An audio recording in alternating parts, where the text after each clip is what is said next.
Salam Ibu Rita, saya mau izin bertanya, mengapa orang Yahudi tidak mengucapkan Yahweh atau Tetragrammaton? Mohon pencerahannya. Shalom, Deeper every morning, dan pagi ini kita akan menggali lebih dalam lagi mengenai pengenalan nama Tuhan. Dan topik yang akan kita pelajari bersama adalah mengapa orang-orang Yahudi tidak mengucapkan nama Yod-He-Vav-He, YHVH, 4 huruf suci Tetragrammaton.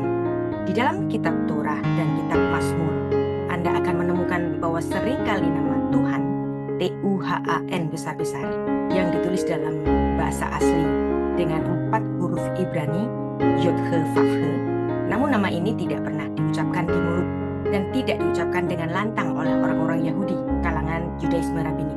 Mereka menganggap diri tidak mengetahui cara mengucapkannya, walaupun secara gramatik memungkinkan 4 huruf suci itu bisa dibaca dan bisa diucapkan sebagai Yihveh. Namun orang-orang Yahudi tetap tidak mengucapkan 4 huruf suci itu karena anggapan Lashon Hara, lidah jahat. Sebaliknya nama Tuhan yang suci, Yod-He-Vav-He, biasanya diucapkan dengan Adonai, yang secara harfiah bisa diterjemahkan dengan Tuhanku atau Tuanku, atau diucapkan dengan Hashem, yang artinya adalah Sang Nama. Orang-orang Kristen memiliki cara yang berbeda-beda dalam menyebut 4 huruf suci Tetragrammaton. Ada yang mengikuti tradisi Yahudi dengan mengucapkannya Adonai, dan ini diadopsi oleh terjemahan LAI Bahasa Indonesia dengan menerjemahkan dengan Tuhan, Tuhan besar-besar dengan huruf kapital, atau kata Lord, Lord, huruf kapital dalam terjemahan-terjemahan bahasa Inggris mayoritas, misalnya King James, NIV, SEV, dan terjemahan-terjemahan yang lain. Ada juga yang mengucapkannya dengan Yehovah atau Jehovah. Ada yang mengucapkannya dengan Yahweh, dan untuk semuanya ini saya tidak melarang jenis-jenis pengucapan ini di kalangan Kristen. Anda memiliki kebebasan dalam pengucapan namanya. Namun secara pribadi saya memilih 4 huruf suci Tetragrammaton diucapkan sesuai tradisi tata krama Yahudi dalam mengucapkannya. Alkitab bagaimanapun syarat dengan filsafat Ibrani dan antropologi budaya Semitik. Sehingga saya pun mengikuti apa yang lazim di kalangan orang-orang Yahudi yang di dalam rumpun Semitik. Mengapa orang-orang Yahudi menganggap diri mereka tidak tahu untuk mengucapkan nama Tuhan, 4 huruf yang suci itu? Kunci pemahamannya agaknya bertentangan dengan kepercayaan umum. Huruf vokal yang bersama dengan 4 huruf Ibrani dengan nikut ini di dalam banyak teks cetak yang dapat dibaca sebagai Yehovah. Sebenarnya ini bukan merupakan indikasi sebagaimana pengucapannya. Sebaliknya, gugusan vokal atau nikut yang dibubuhkan EOA ini hanyalah sebagai penunjuk bahwa aksara itu harus dibaca Adonai. Dan pada saat mengacu sang nama 4 huruf suci yang tidak diucapkan ini, terkadang orang-orang Yahudi menggunakan istilah Shem Hameyuchat, artinya nama yang unik, atau Shem Hameforas, artinya nama yang terpisah, atau the explicit name, karena dia terpisah dari semua nama yang lainnya. Dan juga ada pengucapan Havaya, harfiahnya adalah wujud yang mengungkapkan transendensinya terhadap ruangan dan waktu. Menariknya, aksara Havaya ini merupakan bentuk permutasi, perpindahan atau permutasi huruf Yod-He-Vav-He. Ada juga tradisi yang mengucapkan namanya dengan Hakadosh Baruch Hu, Sang Kudus terpujilah dia. Dan masih ada banyak cara-cara lain pengucapan namanya yang kudus itu. Lalu apa gunanya jika sebuah nama tidak pernah diucapkan? Pernahkah ada di dalam masa sejarah hal itu terjadi? Dalam kitab tradisi Yahudi, yaitu Kiddushin 71a ayat 11, Rabbi Avina mengajarkan tentang namanya yang tak terucapkan. Not as I am written, I am pronounced. Lo kesheani niktaf, ani nigra. Tidak sebagaimana aku tertulis dalam huruf, aku diucapkan. Saat berbicara dengan Musa di semak yang terbakar, Hashem berkata, itulah namaku untuk selama-lamanya, itulah sebutanku, turun-temurun. Keluaran 3 ayat 15b. Dan seperti yang dijelaskan oleh para orang bijak dalam Talmud Yahudi, ayat ini memberitahu bahwa Tuhan memiliki nama yang abadi, yang terpisah dari pengucapannya oleh orang-orang Yahudi dari semua generasi. Kita baca ayatnya secara lengkap Keluaran 3 ayat 15. Vayomer od Elohim el Moshe, Kol tomar el bnei Israel, Adonai Elohei avotechem, Elohei Abraham, Elohei Ishak, Elohei Yaakov, shelachani aleichem, zesmi leolam, veze sikri ledor dor. Selanjutnya berfirmanlah Allah kepada Musa, beginilah kau katakan kepada orang Israel, Tuhan Allah nenek moyangmu, Allah Abraham, Allah Ishak, Allah Yakub telah mengutus aku kepadamu. Itulah namaku untuk selama-lamanya, dan itulah sebutanku turun-temurun. Namun ada pengecualian besar. Di bait suci di Yerusalem, pada saat imam besar memberikan pemberkatan imam pada hari raya Yom Kippur, maka ia mengucapkan nama sesuai dengan yang tertulis. Imam besar mengucapkan 4 huruf suci. Tetragrammaton ini sebanyak 10 kali sepanjang peringatan hari raya Yom Kippur. Ini tertulis dalam Yoma 6 ayat 2. Dan bagaimanakah pengucapannya? Apakah saat ini kita dapat mengetahuinya? Orang Ibrani, orang Yahudi berpendapat mereka tidak tahu. Sebab ada masa yang hilang sekitar 2000-an tahun setelah keruntuhan Bait Allah di Yerusalem, sejak tahun 70 Masehi. Dan apakah pengucapannya sesuai dengan konjugasi gramatik kata kerja haya yang memungkinkannya dibaca ive? Kita juga tidak dapat memastikannya. Mengingat bait suci di Yerusalem runtuh sejak tahun 70 Masehi. Sehingga apabila ada pernyataan bahwa orang-orang Yahudi tidak tahu lagi bagaimana cara mengucapkannya, hal itu dapat diterima. Rambam menjelaskan bahwa nama itu tidak diucapkan. Adalah bahwa orang-orang Yahudi tidak hanya mengajarkan pengucapan dan vokal yang mana yang seharusnya diterapkan, dan huruf yang mana yang harus ditekankan.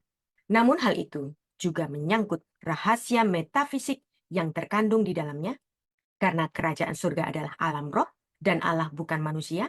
Dia sama sekali lain dengan manusia. Dia sumber dari segala sesuatu, dia tak terhingga. Dan di surga ada bahasa yang lain. Dan ini pun ada di dalam kesaksian Rasul Paulus, Rabi Saul, dalam 2 Korintus 12 ayat 2-4. Nanti akan kita baca. Dan juga seperti yang dijelaskan oleh para mistikus Yahudi, nama Tuhan yang tak terlukiskan ini adalah satu-satunya namanya yang benar. Allah yang maha tak terbatas, bagaimanakah manusia dapat menjelaskan namanya dan dapat mengucapkan namanya? Bagi orang Yahudi, nama adalah pribadi itu sendiri. Sedangkan Allah sama sekali lain dengan manusia. Dia maha besar, dia tak terhingga. Bagaimanakah manusia dapat menggambarkan namanya yang besar di dalam bahasa manusia? Dengan dasar pemahaman ini, kita yang bukan orang Yahudi dapat memahami keengganan tradisi Yahudi untuk menyebut namanya yang suci, namanya yang tak terkatakan.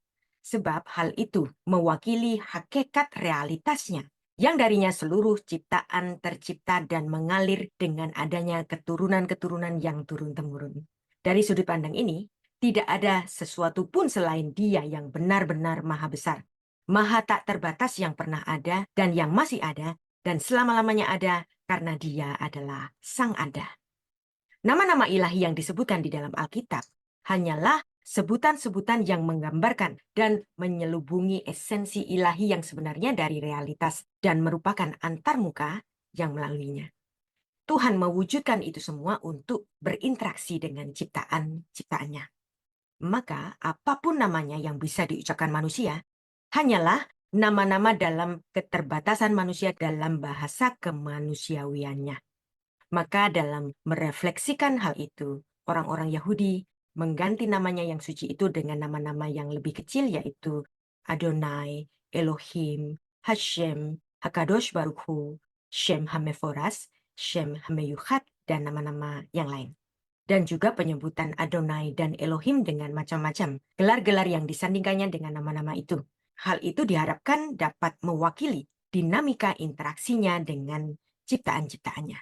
Secara historis, individu-individu yang agung dan saleh, semisal leluhur-leluhur Israel, Abraham, Ishak, Yakub, yang kepada mereka kehadiran Allah diwahyukan.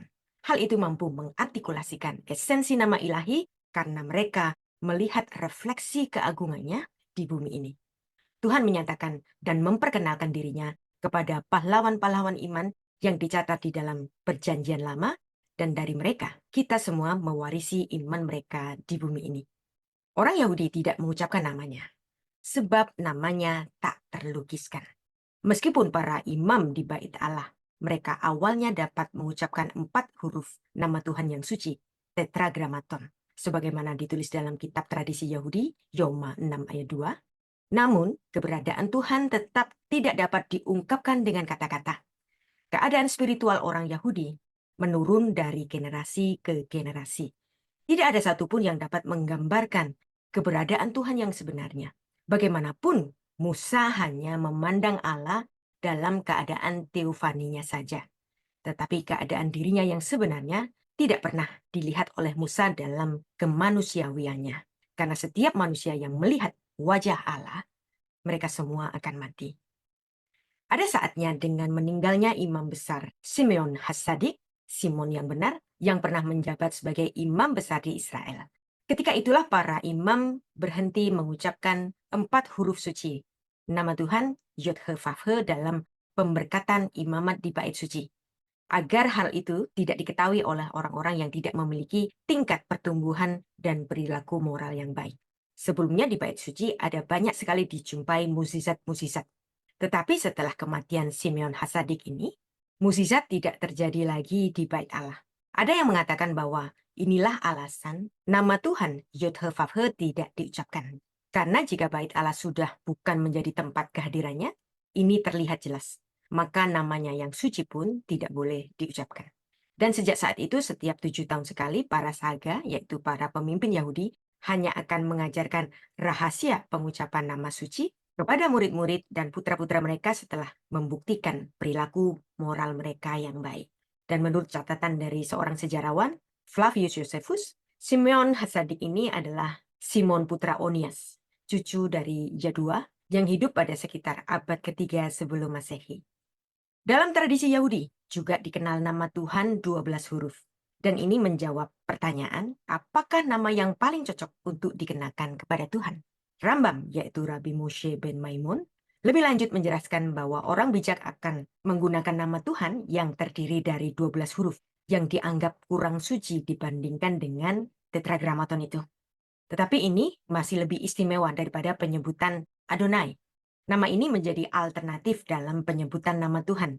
Nama ini bukan satu kata, melainkan terdiri dari 4 kata yang terdiri dari 12 huruf. Tiap-tiap katanya dengan awalan huruf Yod, He, Vav, He. Sebagaimana ditulis dalam Kiddushin 71a ayat 12. Dan gugusan 12 huruf nama Tuhan ini dapat dibaca sebagai Yoha'a, Yufada, Vahena, Hayaye. Dan secara tradisi ada pandangan nama Tuhan dalam 12 huruf ini dianggap begitu kuat sehingga orang bijak Yahudi mengatakan bahwa nama inilah yang terukir pada tongkat Musa yang dengannya ia membelah laut, dan itu terukir di sisi tabut perjanjian, dan itu terukir dalam jubah Nabi Elia dan membuatnya mampu melakukan hal-hal yang besar. Nama Allah dalam 12 huruf ini dianggap super sakti untuk melindungi Israel dalam menghadapi mara bahaya.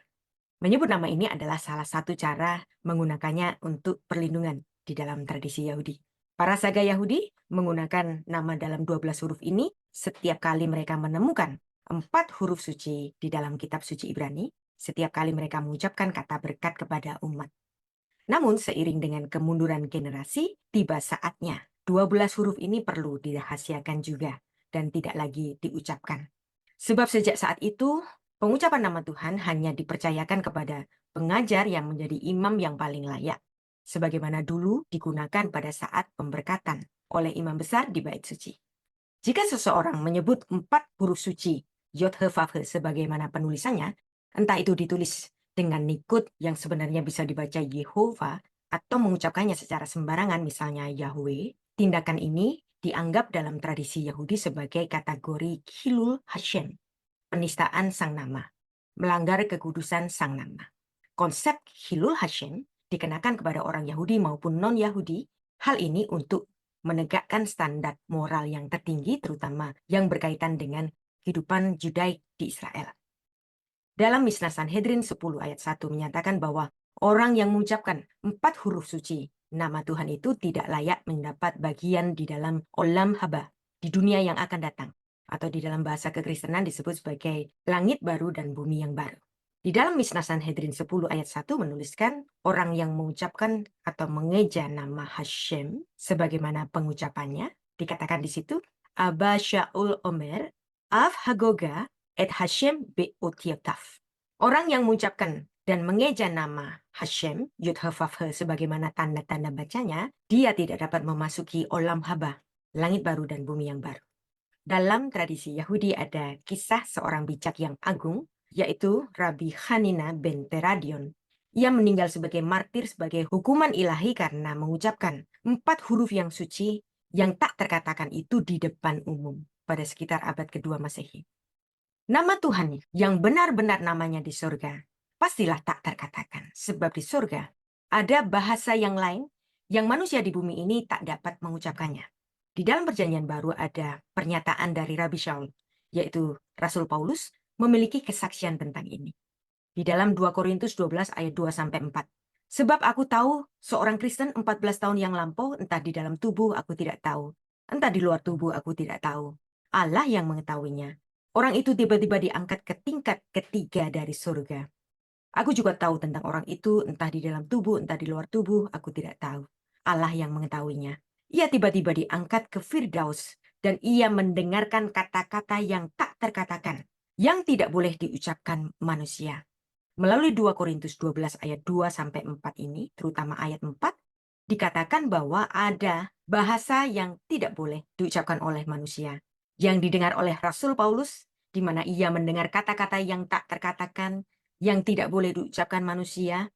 Berarti nama Tuhan yang sebenar-benarnya di surga tidak dapat diucapkan manusia di dalam keadaannya yang masih berdosa di bumi ini. Sehingga apapun nama-nama Tuhan di dalam Alkitab, di dalam bahasa manusia, semuanya hanya sebuah cara untuk manusia untuk dapat mengenal penciptanya. Di surga nanti ada bahasa yang berbeda, ada bahasa yang lain, yang nanti kita semua akan menggunakannya. Ketika kita semua sudah berada di langit baru dan bumi yang baru, di Olam Haba. Nama Tuhan yang sebenarnya adalah kuasa atas hidup dan mati. Secara tradisi ketika seseorang mengucapkan nama Tuhan, hal itu memicu iluminasi spiritual yang tertentu yang mempengaruhi alam fisik. Contoh klasiknya adalah kisah dalam tradisi Yahudi yang mengatakan bahwa Musa membunuh seorang Mesir dengan menggunakan nama Tuhan yang tak terkatakan. Ini ditulis dalam Vayikra Rabbah 32 ayat 4. Menurut beberapa catatan tradisi Yahudi, kekuatan nama ini hanya dapat dipergunakan oleh mereka yang memiliki hubungan yang mendalam dengan Tuhan. Sumber yang lainnya menjelaskan bahwa dengan mengucapkan nama Tuhan yang suci, bahkan orang yang biasa yang tidak memahami makna terdalamnya dapat mengesampingkan alam sampai batas tertentu. Artinya dia dapat melakukan hal-hal yang supranatural. Midrash Yahudi menceritakan bahwa ketika Tuhan memberikan Torah, dia juga memberikan kepada setiap orang Yahudi 2 mahkota yang diukir dengan nama yang tak terlukiskan, yang melaluinya mereka akan berkuasa atas malaikat maut. Namun karena dosa-dosa mereka, mahkota-mahkota ini diambil dari mereka dan nanti akan dikembalikan pada era Mesianis. Dari latar belakang inilah, orang-orang Yahudi sampai hari ini menantikan Sang Mesias yang hadir menyelamatkan mereka. Sedangkan bagi kita orang-orang Kristen yang mempercayai Yesus adalah Mesias dan mempercayai Yesus sebagai Tuhan dan Allah, kita menantikan kedatangannya yang kedua kali, yang dapat kita tempuh dalam 2 jalan. Yang pertama, ketika kita menghadapi kematian tubuh, kita akan bertemu dengan Tuhan Yesus di Olam Haba. Dan kemungkinan yang kedua adalah ketika Tuhan Yesus hadir di awan-awan pada zaman kita. Hal ini menjadi jalan bagi kita untuk bersama-sama masuk ke Olam Haba, ke langit baru dan bumi yang baru. Jadi jangan khawatir untuk memahami namanya yang tak terkatakan itu. Apapun nama Tuhan yang ada di bumi adalah sekedar nama-nama untuk memperkenalkan dirinya di dalam bahasa manusia. Namun namanya sendiri di dalam bahasa surga, baru kita akan mengetahui semuanya ketika kita masuk di langit baru dan bumi yang baru. Demikianlah pelajaran mengenai nama Tuhan untuk dapat menjadi perenungan bagi kita bersama dalam pengenalan terhadap namanya yang suci, yang adalah hakikatnya sendiri yang suci. Hakadosh Baruch Hu, Sang Kudus, terpujilah Dia. Oke Ibu, penjelasan Anda sangat mencerahkan dan menguatkan iman kami. Terima kasih Tuhan Yesus memberkati.